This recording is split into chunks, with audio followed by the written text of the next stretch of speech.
এখন আসছি আমরা পরবর্তী চ্যাপ্টার, অর্থাৎ উদ্ভিদের পরিবহন, ট্রান্সপোর্টেশন ইন প্লান্ট।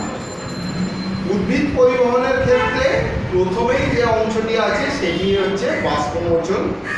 তবে উদ্ভিদ পরিবহনে জল সংবহন, খাদ্য সংবহন কীভাবে হয় এটা বুঝিয়েই বাষ্পমোচনটা থাকলে ভালো হতো, কিন্তু চ্যাপ্টারে যেভাবে সজ্জা আছে আমরা সেই পথই অনুসরণ করছি। তাই বাষ্পমোচন এবং তার সংক্রান্ত বিভিন্ন প্রশ্ন সেগুলো আমরা প্রথমে আলোচনা করে নিচ্ছি। প্রথমেই যে প্রশ্নটা আছে 1 নম্বর প্রশ্ন, সেটা হচ্ছে বাষ্পমোচন কাকে বলে। আমরা জানি যে উদ্ভিদের সালোক সংশ্লেষের জন্য জলের প্রয়োজন হয়। সেই জল কিসের মাধ্যমে শোষণ করে উদ্ভিদ? না, উদ্ভিদের প্রধান মূল তো একটা আছেই, যেটি আকারে অত্যন্ত বড়, এবং তার সঙ্গে সঙ্গে আমরা জানি উদ্ভিদে শাখা এবং প্রশাখা মূল এগুলিও উপস্থিত।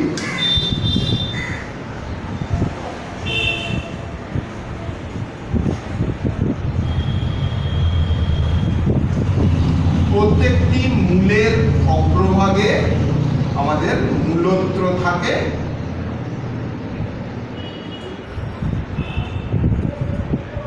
এবং মূলত্রের মূলত্রের ঠিক ওপরে, মূলত্রের পরে বর্ধনশীল অঞ্চল, তারপরে ছোট ছোট রোয়ার মতো অংশ থাকে, এইগুলিকে বলা হয় মূলরোম।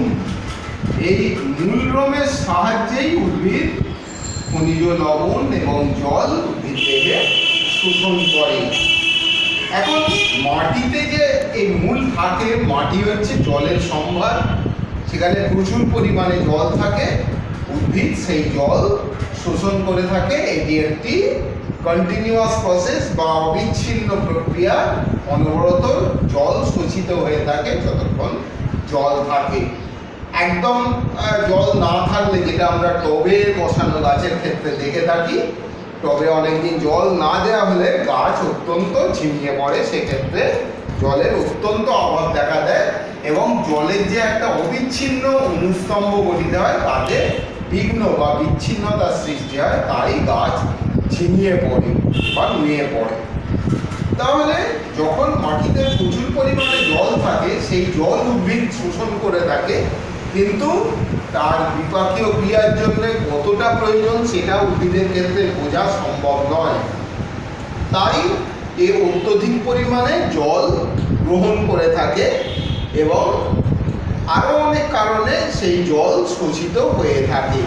তাহলে এটা বোঝাই যাচ্ছে যেটুকু প্রয়োজন তার থেকে অত্যধিক পরিমাণে উদ্ভিদ জল শোষণ করে বা বেশি পরিমাণে জল শোষণ করে থাকে, যেটি উদ্ভিদ দেহে বেশি মাত্রায় সঞ্চিত থাকলে তার আবার পচনেরও কারণ হবে, কোষগুলো পচতে শুরু করবে, নেক্রোসিস দেখা দেবে। তাই কি হয় না, এই জলের যখন অবিচ্ছিন্ন অনুস্তম্ভ সৃষ্টি হয়, সেই জল এখানে শাখার মাধ্যমে পাকায় পৌঁছলে, পাকা দিয়ে অতিরিক্ত জল পত্ররন্ধ্রের মাধ্যমে নির্গত হয়ে থাকে। সেই পাতার মাধ্যমে অতিরিক্ত জল নির্গত হওয়ার পদ্ধতিকেই বলা হয় বাষ্পমোচন বা ট্রান্সপিরেশন। এখন আসছি দ্বিতীয় প্রশ্ন, অর্থাৎ বাষ্পমোচন কয় প্রকার এবং কি কি।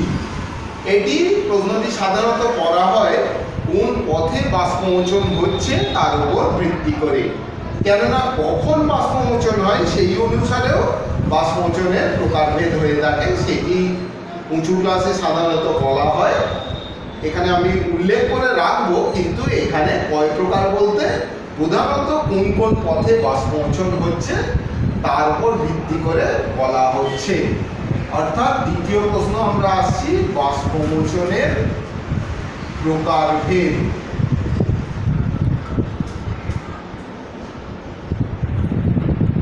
বাষ্পমোচন ঘটার স্থান অনুসারে বাষ্পমোচন প্রধানত 3 প্রকার। প্রথমটি হলো পত্ররন্ধ্রীয় বাষ্পমোচন, অর্থাৎ স্টোমাটাল ট্রান্সপিরেশন। অর্থাৎ আমরা জানি পাতায় পত্ররন্ধ্র উপস্থিত। দ্বিবীজপত্রী পাতা হলে নিম্নতলে অর্থাৎ পাতার নিচের দিকে, যেটাকে আমরা শুদ্ধ বাংলায় অঙ্কীয় তল বলি, ভেন্ট্রাল সারফেস, সেখানে পত্ররন্ধ্র থাকে এবং সেই পথে বাষ্পমোচন হয়ে থাকে। এটির কারণ কি না, বাষ্পমোচনটি যাতে নিয়ন্ত্রিতভাবে হয়ে থাকে। অত্যধিক হারে বাষ্পমোচন হলে গাছ আবার ঝিমিয়ে পড়বে, তাই পত্ররন্ধ্রগুলো নিচের দিকে থাকে যাতে অল্প অল্প বাষ্পমোচন হয়। এটা দ্বিবীজপত্রী উদ্ভিদের ক্ষেত্রে। কিন্তু একবীজপত্রী উদ্ভিদ যেমন ধান, গম, ভুট্টা এবং বৃক্ষ আকারে তাল, নারিকেল, সুপারি, এদের পাতার দুটি তলেই বাষ্পমোচন থাকে। কেন না, নারিকেল আমরা জানি সমুদ্র উপকূলবর্তী অঞ্চলে জন্মায়, তাই এরা প্রচুর পরিমাণে জল শোষণ করতে পারে এবং এর ফলের মধ্যেও জল ধারণ ক্ষমতা আছে এই অত্যধিক জল গ্রহণের জন্য। তো এইসব গাছের উভয় পৃষ্ঠেই অর্থাৎ পৃষ্ঠীয় তল এবং অঙ্কীয় তল, ইংরেজিতে যাকে ডরসাল সারফেস এবং ভেন্ট্রাল সারফেস বলে, দুটি তলেই পত্ররন্ধ্র উপস্থিত। আমরা ধান গাছের ক্ষেত্রে জানি ধান গাছের গোড়ায় জল দাঁড়াবে এই পরিমাণ জল দিতে হয়, অর্থাৎ প্রচুর পরিমাণে জল ধান গাছে দিতে হয়, কারণ এদের বাষ্পমোচন হার অত্যন্ত বেশি। কিন্তু গম গাছের ক্ষেত্রে প্রচুর জল দিতে হলে এমনভাবে দিতে হয় যাতে সেটি বেশি না দাঁড়ায়, কিন্তু জল শোষণ ক্ষমতা উভয়েরই খুব বেশি। তাহলে বোঝা যাচ্ছে যে পত্ররন্ধ্রের মাধ্যমে অতিরিক্ত জল বাষ্পাকারে নির্গত করে দেয়, এটি পত্ররন্ধ্রীয় বাষ্পমোচন। 2 নম্বর হচ্ছে আমাদের কিউটিকিউলার ট্রান্সপিরেশন বা কিউটিকিলীয় বাষ্পমোচন।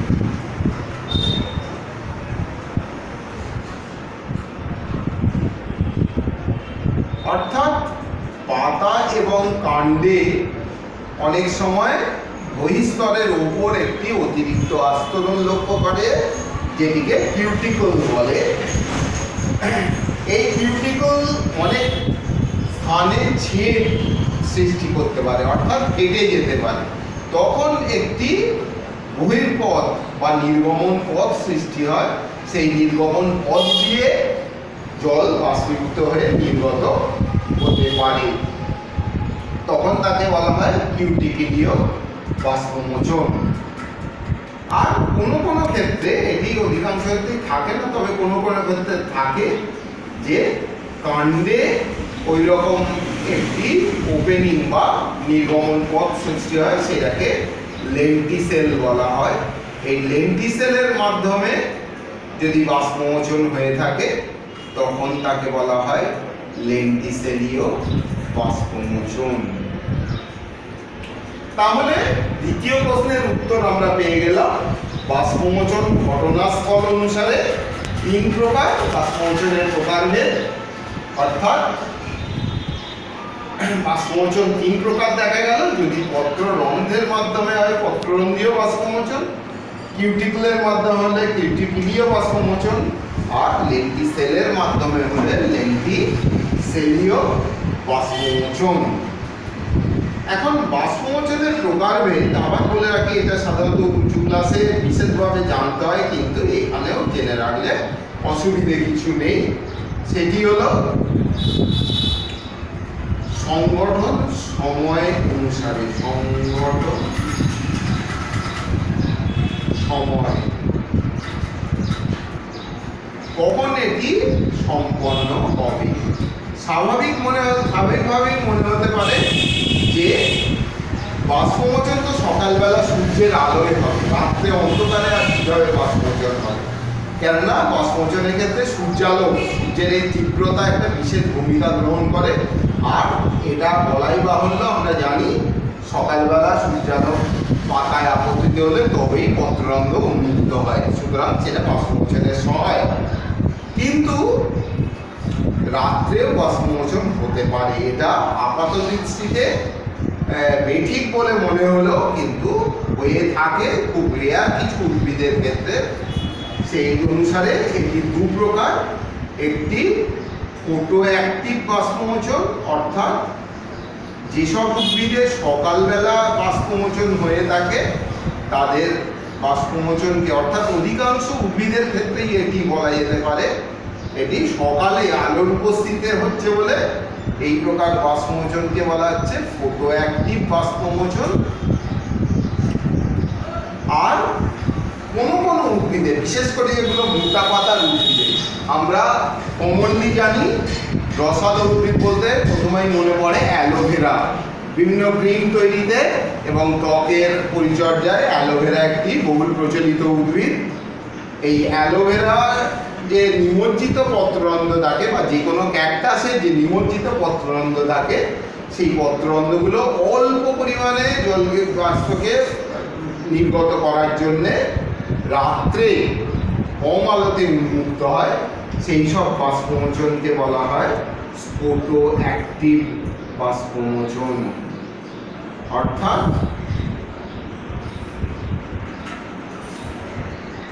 রাত্রে আলোর অনুপস্থিতিতে, মানে সূর্যালোকের অনুপস্থিতিতে যে বাষ্পমোচন, সেইটা ফটো অ্যাক্টিভ বাষ্পমোচন। এইটা দেখা যাচ্ছে সকল উন্নত উদ্ভিদ যারা সকালে পত্ররন্ধ্র খোলে।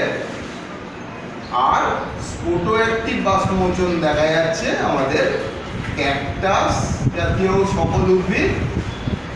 এদের নিমজ্জিত পত্ররন্ধ্র থাকে আমরা জানি, অর্থাৎ কাণ্ড, এদের পাতা তো কাঁটায় রূপান্তরিত হয়, কাণ্ডের গভীরে অর্থাৎ বহিঃত্বকে অনেকটা নিচেই পত্ররন্ধ্র থাকে। তাই ক্যাকটাস, অ্যালোভেরা, ব্রায়োফাইলাম অর্থাৎ পাথরকুচি, এইসব গাছে আমাদের রাত্রিবেলা বাষ্পমোচন হয় এবং একেই এরা কম জল শোষণ করে, তাও যদি নির্গত হয়ে যায় এরা শুকিয়ে যাবে বা দুর্বল হয়ে যাবে। তাই খুব নিয়ন্ত্রিতভাবে খুব কম পরিমাণে জল বাষ্পিত হয়, তাও সেটি রাত্রে ঘটে থাকে। একে ফটো অ্যাক্টিভ বাষ্পমোচন বলে। তাহলে বাষ্পমোচন কয় প্রকার, তার প্রকারভেদ এই উত্তর আমরা পেয়ে গেলাম। এখন আসছি আমরা তৃতীয় প্রশ্নে, অর্থাৎ কোন বিজ্ঞানী বাষ্পমোচনকে ক্ষতিকারক প্রক্রিয়া বা প্রয়োজনীয় ক্ষতি, আরো বলা ভালো প্রয়োজনীয় ক্ষতি,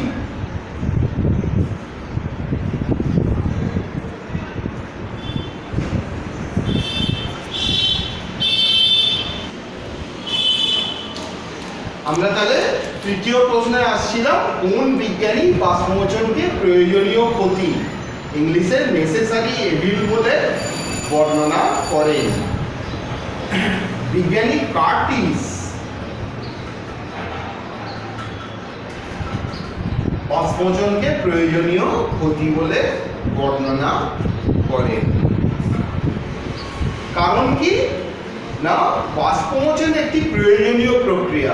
বাষ্পমোচনের প্রভাব, বাষ্পমোচনের গুরুত্ব সেটা জানতে গেলে আমরা আসবো। তো উদ্ভিদের জল শোষিত হলে এটা বিভিন্ন কার্য সম্পাদন করে, এমনকি দুর্বল কাণ্ডের গাছকে ঋজুভাবে মানে সোজাভাবে দণ্ডায়মান থাকতেও সাহায্য করে। যেমন আমরা জানি লাউ কুমড়ো, এদের জলাভাব দেখা দিলেই ওটি শুকিয়ে যায়, যেটাকে অবনমন বা উইল্টিং বলা হয়। সুতরাং এই শুকিয়ে যাওয়ার হাত থেকে রক্ষা করার জন্য বাষ্পমোচন অত্যন্ত প্রয়োজনীয়, তাই এটি একটি প্রয়োজনীয় প্রক্রিয়া। আর ক্ষতি কোনটা না, অত্যধিকারে যদি বাষ্পমোচন হয় তাহলে জল বাষ্পীভূত হয়ে বেরিয়ে যায়, তখন গাছটি শুকিয়ে যায়। তাহলে একদিক থেকে বাষ্পমোচন অত্যন্ত প্রয়োজনীয়, আবার অতিরিক্ত বাষ্পমোচন হলেও সেটি উদ্ভিদের ক্ষতির কারণ, তাই একে প্রয়োজনীয় ক্ষতি বলে বিজ্ঞানী কার্টিস ব্যাখ্যা করেন। ইংলিশে যাকে নেসেসারি এভিল বলা হয়। এখন আসছি আমরা বাষ্পমোচনের প্রভাবক শর্তগুলি কি। বাষ্পমোচনের কতগুলি প্রভাবক শর্ত রয়েছে, যেগুলো হলো এইরকম।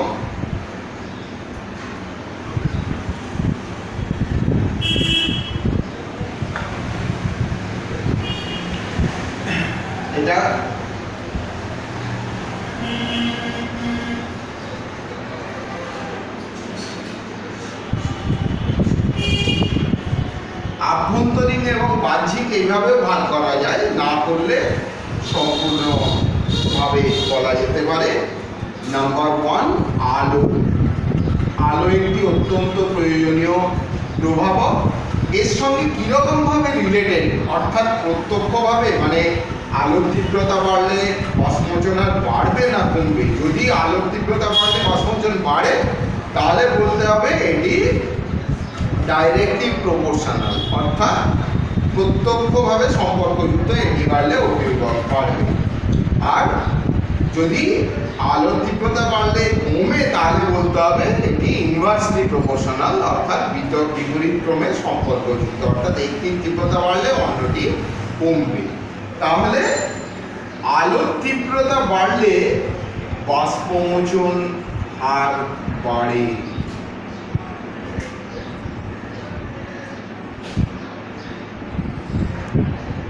তাহলে বোঝা যাচ্ছে সকালের দিকে যখন সূর্যালোক তীব্র হয় তখন বাষ্পমোচন হার অত্যন্ত বেশি হয়ে থাকে। আমরা যত দুপুর গড়ায় দেখি 12টা 1টা বা আরও পরে তীব্র সূর্যালোকে গাছ ঝিমিয়ে পড়ে। সুতরাং এটি বাষ্পমোচনের সঙ্গে প্রত্যক্ষভাবে সম্পর্কযুক্ত। আলোর তীব্রতা বাড়লে বাষ্পমোচন হারও বাড়বে। 2 নম্বর আসছি তাপমাত্রা। এটিও একই প্রভাব, অর্থাৎ তাপমাত্রা বাড়লেও বাষ্পমোচন হার বৃদ্ধি পাবে।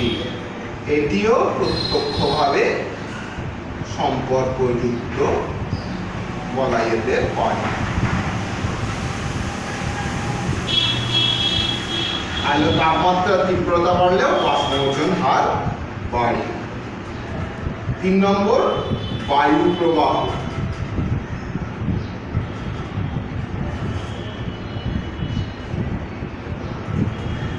আমরা একটা টবের গাছকে দ্রুত সঞ্চালনশীল পাখার সামনে রাখলে দেখতে পাবো যে টবে যদিও বা পরিমাণ কমে গেলে, অর্থাৎ জল বাষ্পীভূত হয়ে বেরিয়ে গেলে, বাষ্পীভবন ঘটলে গাছটি আস্তে আস্তে ঝিমিয়ে যাচ্ছে। অর্থাৎ টবেও জলের পরিমাণ যেমন কমবে, সেরকম গাছ থেকে দ্রুত বাষ্পীভবন হওয়ার জন্য, বাষ্পমোচন হওয়ার জন্য জলের পরিমাণ গাছেও কমে যাচ্ছে, তাই গাছটি ঝিমিয়ে পড়বে। তাহলে বায়ু প্রবাহের সঙ্গেও বাষ্পমোচন প্রত্যক্ষভাবে সংযুক্ত, অর্থাৎ বাষ্পমোচন হার বাড়ে।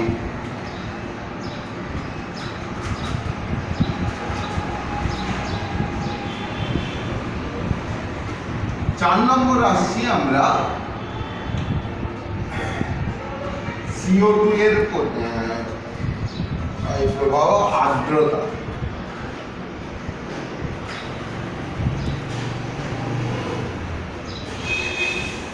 বাতাসে যদি যথেষ্ট পরিমাণে জল থাকে, যদিও বাষ্প থাকে, অর্থাৎ আর্দ্রতা বৃদ্ধি পায়, তখন এটা জল টানার, পরিবেশে জল টানার আর ক্ষমতা থাকে না, তাই বাষ্পমোচন হার কমে।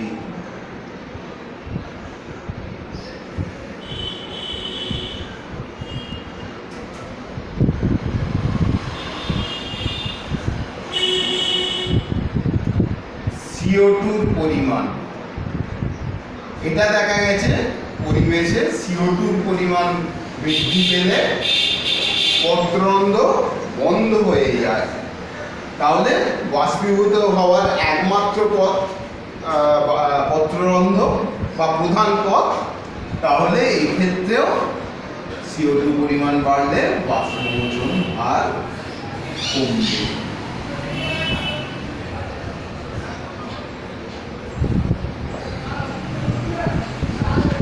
এগুলো অধিকাংশই বাহ্যিক শর্তের মধ্যে গেল।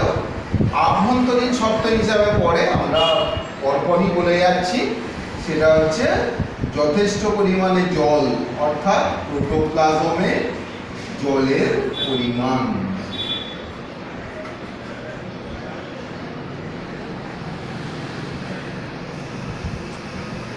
প্রোটোপ্লাজমে জলের যথেষ্ট পরিমাণ থাকলে এটা বোঝাই যাচ্ছে বাষ্পমোচন হার বৃদ্ধিপ্রাপ্ত হবে।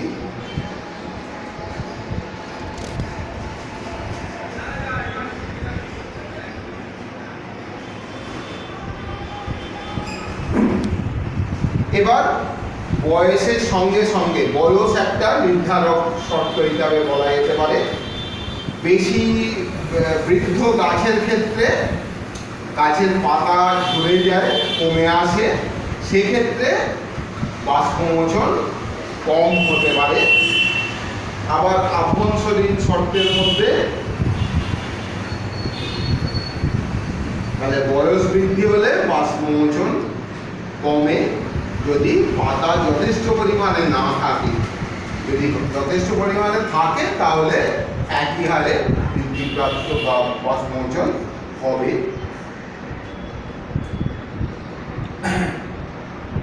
আর হচ্ছে হরমোন, কোনো হরমোন যেমন অ্যাবসাইসিক অ্যাসিড, এটি পত্ররন্ধ্র উন্মোচনে যথেষ্ট ভূমিকা গ্রহণ করে।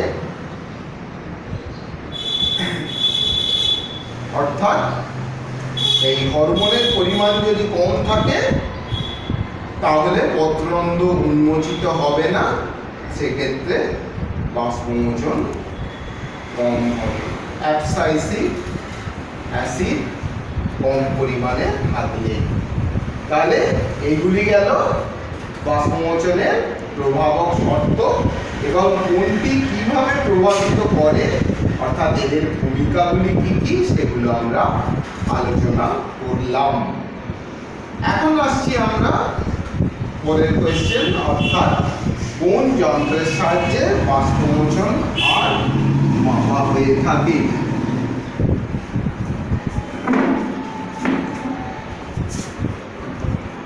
বিজ্ঞানী গ্যানং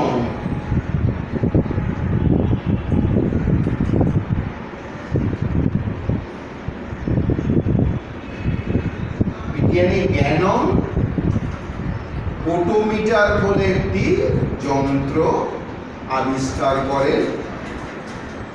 পরে কখনো সময় হলে চিত্রের সাহায্যে এটা দেখিয়ে দেওয়া যাবে, যদিও এটি এখন পুস্তকে নেই। এবং কিভাবে বাষ্পমোচন হার নির্ধারণ করা হয় সেটা বোঝা যেতে পারে সেই চিত্র থেকে, পরে আমরা দেখে নেব। এটিকে ইংলিশে তাহলে গ্যানংস ফটোমিটার বলা হয়। এই যন্ত্রের সাহায্যে আমরা বাষ্পমোচন হার নির্ণয় করতে পারি। বাষ্পমোচন সংক্রান্ত অন্তিম প্রশ্নটি হল, বাষ্পমোচনের গুরুত্বগুলি কি কি?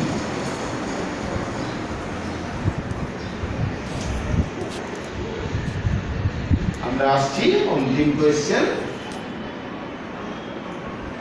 বাষ্পমোচনের গুরুত্বগুলি কি কি?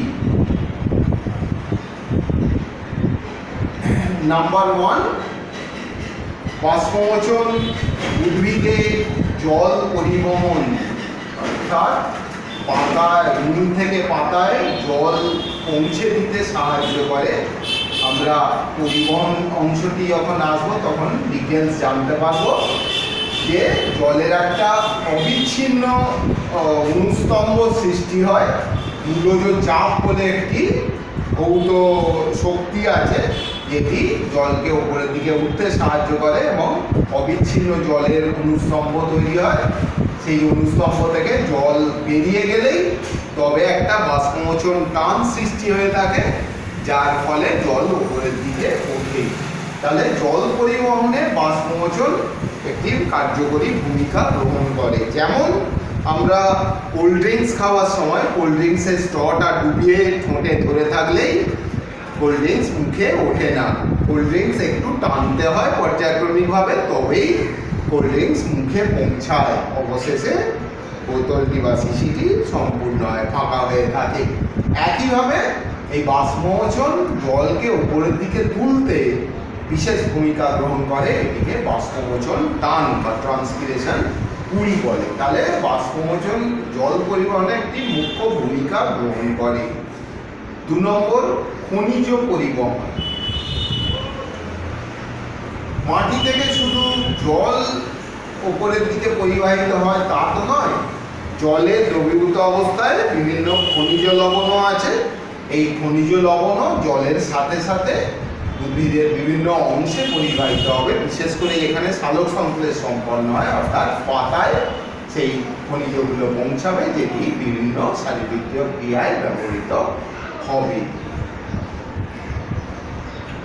3 নম্বর গুরুত্ব হচ্ছে দেহ শীতল রাখা। এই প্রচণ্ড গরমে মে জুন মাসের দাবদাহে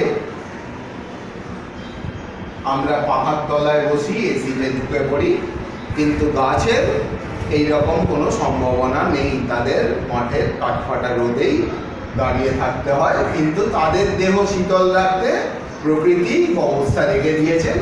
অর্থাৎ এই যে জলের অবিচ্ছিন্ন অনুস্তম্ভ সৃষ্টি হয় এবং তা থেকে জল বাষ্পীভূত হয়ে বেরিয়ে যায়, সেই বেরিয়ে যাওয়ার সময়ই উদ্ভিদ দেহের লিনতাপ বা লেটেন্ট হিট নিয়ে জলটি বাষ্পীভূত হয়ে থাকে, তাই এটি দেহ শীতল রাখতে বিশেষ ভূমিকা গ্রহণ করে। এছাড়াও জলের আরও ভূমিকা রয়েছে বা বাষ্পমোচনের আরও ভূমিকা রয়েছে। এই বাষ্পীভূত হওয়ার ফলে জাইলেম এবং ফ্লোয়েমের মধ্যে জলের একটা প্রবাহ সৃষ্টি হয়, যেটা খাদ্য পরিবহনেও মুখ্য ভূমিকা গ্রহণ করে। অর্থাৎ ফ্লোয়েমের মধ্যে দিয়ে বাষ্পীভূত হয়ে উঠে যাওয়া জল যখন নিচের দিকে নামে, সেটি খাদ্যকে দ্রবীভূত করে নিম্নমুখী পরিবহনেও সাহায্য করে। তাই প্রত্যক্ষ না হলেও পরোক্ষভাবে খাদ্য পরিবহনে জলের বা বাষ্পমোচনের একটি গুরুত্ব রয়েছে। এছাড়াও অন্যান্য পদার্থ পরিবহন, অর্থাৎ হরমোন,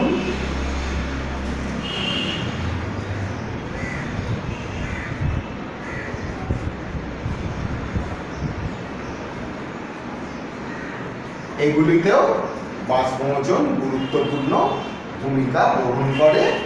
এছাড়াও যেহেতু বলা হলো যে জলের সঙ্গে খনিজ লবণও পরিবাহিত হয়, তাই খনিজ লবণের সাম্য এটি বজায় করতেও বাষ্পমোচন মুখ্য ভূমিকা গ্রহণ করে। অর্থাৎ খনিজ লবণের যে ভারসাম্য সেটা বজায় রাখতেও এটি বিশেষভাবে ভূমিকা গ্রহণ করে। তাই উদ্ভিদের ক্ষেত্রে বাষ্পমোচন হলো একটি গুরুত্বপূর্ণ প্রক্রিয়া।